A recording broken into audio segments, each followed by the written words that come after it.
Hola. El tiempo es la sustancia de que estoy hecho. El tiempo es un río que me arrebata, pero yo soy el río. Es un tigre que me destroza, pero yo soy el tigre. En una entrevista, María José Arjona dio una definición de performer que a mí me llamó mucho la atención, y es que el performer es alguien con una curiosidad infinita por todo aquello que lo rodea. Si entendemos la performance como la vida misma, el performer en su curiosidad genera vínculos y nuevas formas de relacionarse con lo que podríamos llamar lo no humano. Los demás seres de la naturaleza, los objetos con los que trabaja, el espacio mismo que habita y donde despliega sus acciones y su vida. Todo está vivo, como ya lo diríamos parafraseando a Fernando González hace un tiempo. Para hablar de María José entonces vamos a empezar con una pieza que se llama Pero yo soy el tigre, que consta de lo siguiente. Una casa antigua fue demolida en Bogotá, bajo la idea de progreso que arrasa con todo lo que había en pos de la consecución del dinero. Lo que María José hace es trasladar una montaña de escombros de esa casa al espacio expositivo, y su acción es que muy lentamente va tomando pequeños pedazos de ese montículo de material y los va organizando en unas repisas que estaban dispuestas para eso. Mientras lo hace, va contando pieza por pieza las que va acumulando en las repisas. Esta acción la hace 6 horas diarias durante 18 días. A ver, esta acción tiene muchas formas de abordarse, tiene variedad de lecturas. Y eso es lo que me parece realmente interesante. Si concebimos la casa no como una cosa, como un objeto, sino como un cuerpo casa, un cuerpo con una historia, con una memoria, con una vida recientemente terminada porque ya no es casa sino un montón de escombros, lo que el artista hace entonces es una especie de ritual forense que recoge los vestigios de lo que alguna vez fue un hogar. Se está ocupando de darle un lugar a esta materia histórica rota. Como diría André Lepecki, dándole cuidado político-afectivo, de la memoria no solo de los seres que alguna vez habitaron en su interior, sino de una ciudad que no protege su patrimonio, al igual que tampoco protege los cuerpos humanos que habitan en ella. Podríamos decir que es una metáfora de curación de la memoria. Ahora, María José cuenta cada trocito que va recopilando y al final de la jornada se tatúa en el brazo el número de trozos que recogió. Y esto es análogo como al gesto forense de cuando encuentran un esqueleto humano y cuentan los huesitos a ver si está completo, cuáles le faltan, empiezan como una especie de investigación a ver de cómo murió la persona, etc, etc. Y también al los números ser tan grandes terminan siendo una analogía a los números de muertos que tiene la violencia en un país como el nuestro, que la mayoría de veces exceden nuestro entendimiento. O sea, a uno le dicen que en tal acontecimiento murieron 6.402 personas, por decir algo. Pero uno no entiende bien qué es eso. O sea, uno no entiende que son 6.402 personas muertas. La cabeza no da para eso. Cada una de estas personas con una familia, con una casa, con unos ideales, con unos sueños, con una vida. O sea, a uno le dicen 10 personas y uno se imagina, no sé, el grupito de amigos con los que parcha. Le dicen 40 personas, uno dice, listo, las que caben en un bus. Pero ya cuando el número va creciendo, o sea, se vuelve abstracto, uno no puede entender esos números tan grandes. Uno sabe que es mucha gente, pero hasta ahí. Entonces María José, al contar cada vestigio de esta casa, al darle importancia a cada pedacito, lo que está haciendo metafóricamente es darle importancia a cada muerto, más allá del número masivo en el que está metido, darle importancia a cada individuo, a cada vida, a cada fragmento de esa colectividad, de esa sociedad, para que no quede como algo genérico dentro de un número gigante, para que no pierda la humanidad. Porque las noticias se dedican a dar números inmensos, pero pues en la historia de países como el nuestro parece que los escombros nunca cesan de amontonarse. O sea, no se ha digerido una historia cuando ya está apareciendo otra peor. La casa demolida como una metáfora de una sociedad en ruinas. Por otra parte, la acción de contar y contar y contar, extendida en el tiempo, se convierte casi que en un mantra, y acompañado de la lentitud en que ella hace toda la acción, toma un tono de ritual, de ceremonia, de acto sacro. Pero también el contar, el volverlo números, tiene una relación directa con la economía, que es básicamente por lo cual la casa está destruida. Y también la lentitud y la aparente inutilidad de la acción van en contra de los postulados de agilidad y productividad de ese mismo sistema económico. El tiempo en la performance, como ya lo hemos dicho, es re importante, pero en específico en María José, o sea, ella es considerada una performer de larga duración. Y el tiempo aquí, más allá de la larga duración de la performance como tal, se puede leer también desde muchos factores, como por ejemplo el tiempo en que la casa estuvo construida, ¿sí? Como también el tiempo del tatuaje que ella se hace, que es permanente. pero que a su vez está generando la pregunta por la impermanencia del cuerpo, que en algún momento va a morir. Incluso los cuerpos humanos duran menos tiempo que los cuerpos arquitectónicos. O sea, la cantidad de entramados que tiene esta acción es impresionante. El caso es que esta acción termina abruptamente porque el lugar donde se estaba haciendo estaba ubicada en uno de los barrios más peligrosos de Bogotá. Entonces, antes de su culminación, cuando pasaban cosas raras, les tocaba parar la performance así sin previo aviso, y lo que María José hacía era no tatuarse un número, sino que se tatuaba una raya, como decir, acá no se logró hacer la cuenta. Pero un día ya fue el colmo y se entraron a robar la galería y hasta ahí llegó la performance, o sea, la cancelaron. Hasta ahí llegó este gesto de arqueología política, gesto forense ritual. Y esta ruptura vital tiene mucho sentido con la pieza, porque al fin y al cabo ella estaba hablando de cómo la violencia irrumpe intempestivamente en lo que se está gestando, en la vida de la casa, en la vida de los cuerpos. Básicamente lo que se configuró en la pieza misma era todo el concepto que ella estaba trabajando. Semiótica vital. Recuerden, muchachos, todo hace parte de la performance. Vamos ahora con otra que se llama tiempo medio. En esta lo que ella hace es que toma 50 kilos de masa de maíz que son análogos al peso de su cuerpo. Y la acción es hacer unas pequeñas arepitas que posteriormente muerde dejando marcados sus dientes. Repite esta pequeña acción cientos de veces. Este gesto de los dientes también tiene una connotación forense. ¿Por qué? Porque es a través de los dientes que muchas veces se identifican los cadáveres. También hay un asunto muy interesante entre la masa de maíz con la arepa paisa y que esta acción fue hecha en el Museo de Antioquia. Y no olvidemos que Medellín en alguna época fue una de las ciudades más peligrosas del mundo. Todas estas arepitas con la impronta de sus dientes, ella las concibe no como un objeto, digámoslo, escultórico, sino como una extensión de su cuerpo. Y posterior a la acción, el montoncito de arepitas quedaba ahí como una especie de instalación, pero entonces, ¿qué pasaba? Como estaban húmedas, como además de eso tenían la saliva y como la masa es un material orgánico, se empezaba a podrir. Y María José expuso claramente que no quería que en el espacio se usara ninguna clase de agente desinfectante o cosa por el estilo, porque ese podrirse de las arepitas es una metáfora de todos los cuerpos que no se han encontrado, que no se han identificado y que se están pudriendo en algún lugar de este territorio.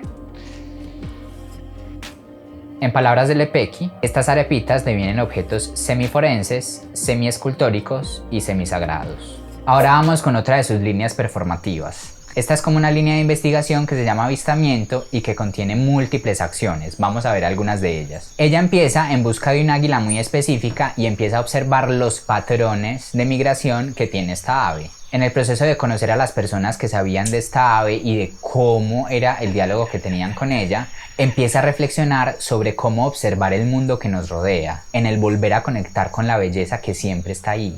Reflexiona sobre la supremacía de lo visual que hay en la actualidad con respecto a los demás sentidos y empieza a experimentar, a ver con todos los sentidos para ver realmente. Hace entonces un salto de la imagen visual a la imagen auditiva, a la imagen intuitiva, a la sensorial, teniendo en cuenta aspectos que normalmente ignoramos como el olor, la temperatura, la humedad del ambiente, y entrando en un plano de comunicación que no necesariamente es racional, que se sale de la concepción, digamos, de lo netamente humano, para convertirse en algo más holográfico, más holístico. Como cuando los ancestros se comunicaban con las plantas, o olían el hecho de que fuera a llover, o miraban la hora en el sol, ¿sí? Esta clase de lenguajes. Todo esto para poder atar los cabos de los indicios que los pájaros dejan en el espacio para poder encontrarlos. Volvemos a la semiótica vital. También hay algo muy bonito en la importancia de la espera, porque es que usted buscando un pájaro se puede demorar un día, un mes o un año. Incluso ella dice que llevaba prácticamente un año esperando ver el águila y ella ya estaba perdiendo la esperanza, cuando un día miró para arriba y resulta que el águila la estaba mirando a ella. Y ella dice también de la importancia del proceso que tuvo que hacer para ese instante, de esa mirada, de ese encuentro de esos dos cuerpos,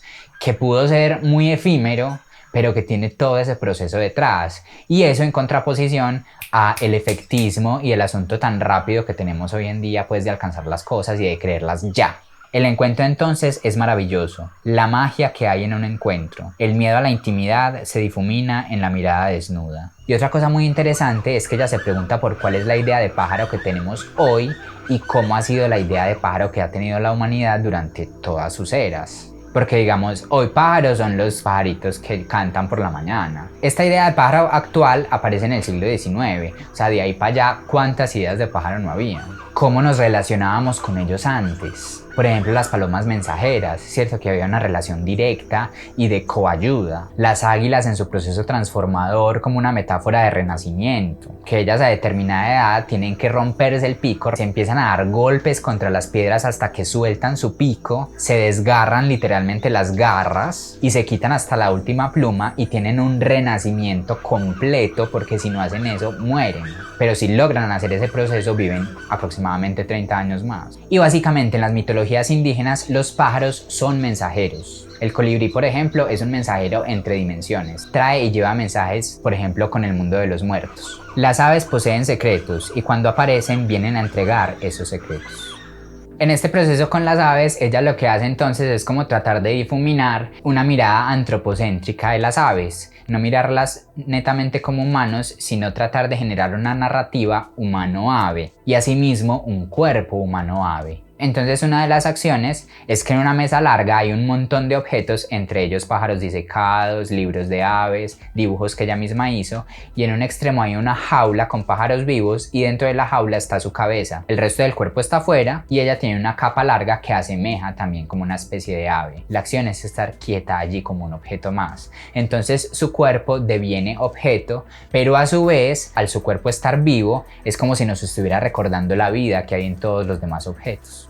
En otra acción, con una capucha de cetrería de tamaño humano, que son estas capuchitas que les ponen a los pájaros para que no se asusten, fuma tabacos que previamente han sido preparados y rezados por un chamán colombiano que precisamente se ha dedicado a tener una conexión espiritual con las aves. Entonces nuevamente su cuerpo deviene mujer pájaro. Hace una acción humana que es fumar tabaco, pero también está apelando, por ejemplo, al tabaco como planta sagrada, que es mensajero. ¿Por qué? Porque para las comunidades indígenas el humo del tabaco lleva los mensajes que tú tienes al cosmos. En el tabaco está la conexión con la divinidad.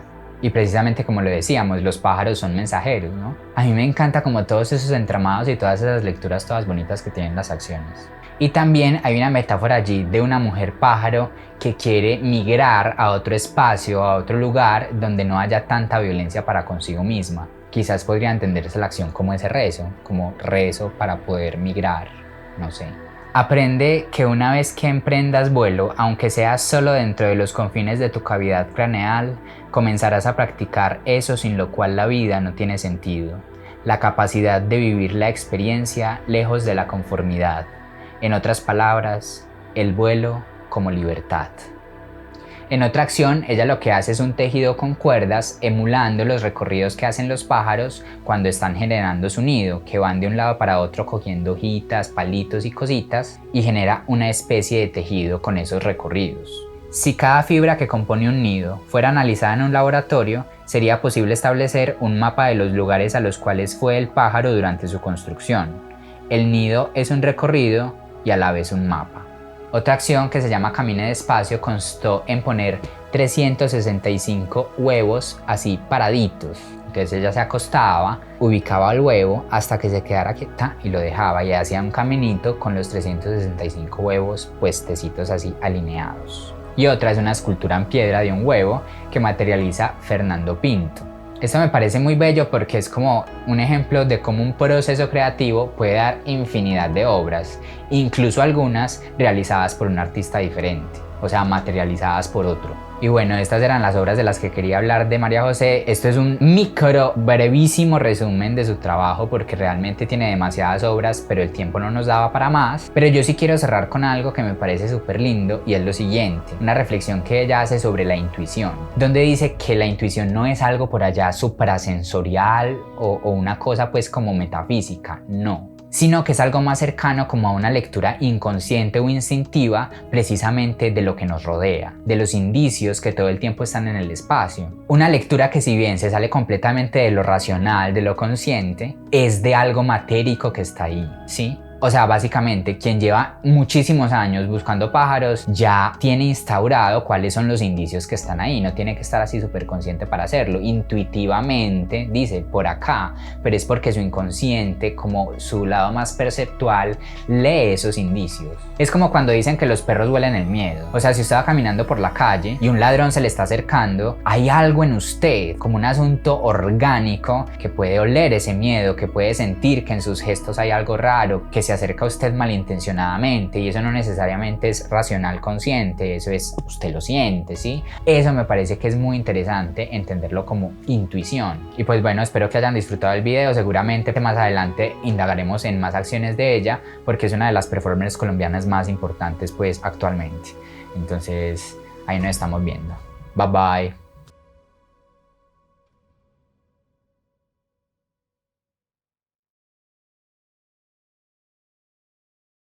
La cultura es de todos. Ministerio de Cultura.